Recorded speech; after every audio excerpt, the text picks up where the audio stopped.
George Santos is a very, as you might know, low character individual. And we learn more and more about that every single day. And now we're getting an indication that he may have more criminal charges coming his way.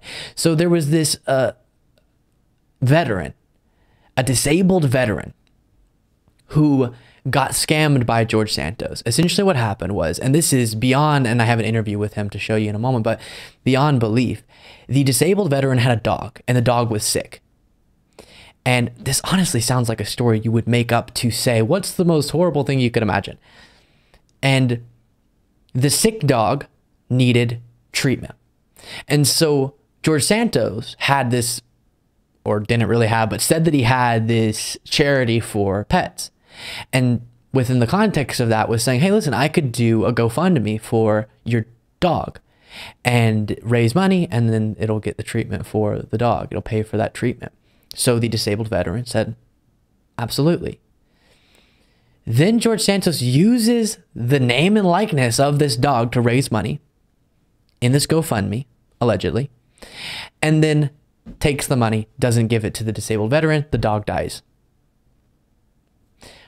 Horrifying. And this is Richard Osthoff, and he appeared on News Nation to speak to this and then say, listen, you guys don't even know how much of a scammer this guy is and how many people he's defrauded. And I want to see him taken away in handcuffs. And the disabled veteran, Richard Osthoff, is saying that he has been spoken to by investigators. My understanding is you might have sent the text messages to the authorities? Yes. You sent it to the FBI.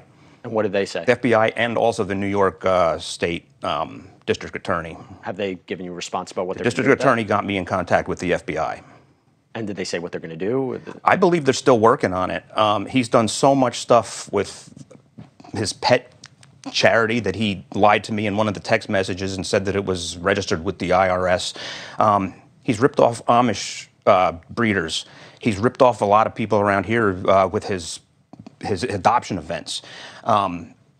He ripped off a lady down in New Jersey. He held a farm event for her. They had a big barbecue picnic, and he was supposed to pay money to her due to the people that showed up there, and he kept all of that money too. So I believe that the FBI is still trying to bundle all this stuff into another indictment. Would you want to see him criminally charged? Yes.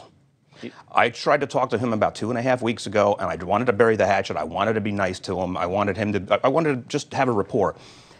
And the way he's treated me, the way he spoke to me on the phone, and then that interview last week with Dan. Yeah. I don't want to, I want him in trouble now. And I'm going to be at every one of his court appearances up in Central Islip until he's dragged away in handcuffs by the federal marshals. And I will remind you, if indeed there's an investigation going on there and future legal troubles are going to mount, that would be on top of his already 13-count indictment, the federal indictment that is charging him with 7 counts of wire fraud, 3 counts of money laundering, 1 count of theft of public funds, and 2 counts of making materially false statements to the House of Representatives. And so this would be something separate in regard to defrauding people, allegedly. And can you imagine what type of person does that? I mean, in any situation, scamming someone out of money, horrible. And then to know that they made a sacrifice for their country as this individual did, and then to manipulate the fact that they have a sick dog to do so, just adds even more insult to injury and proves how horrible of a human you are, if this indeed happened when it comes to George Santos. And I do always want to connect this back to Republicans. This is your party now. Trump, all of his legal troubles, all of his nonsense, his lies, his lack of character. George Santos, and then all the other individuals who aren't necessarily being indicted and stuff, but Marjorie Greene. It is a reflection on what your party has become. It is defining your party. And so if you don't like that, if you're not on board with the Trumps, the George Santoses, the Marjorie Greenes, Boeberts, Gateses, then it's time to start doing the work to rid that from your party and win in elections against these people in primaries and such, because they're sucking up all the focus, all the attention, and defining the party and driving the agenda in so many cases. And it's humiliating.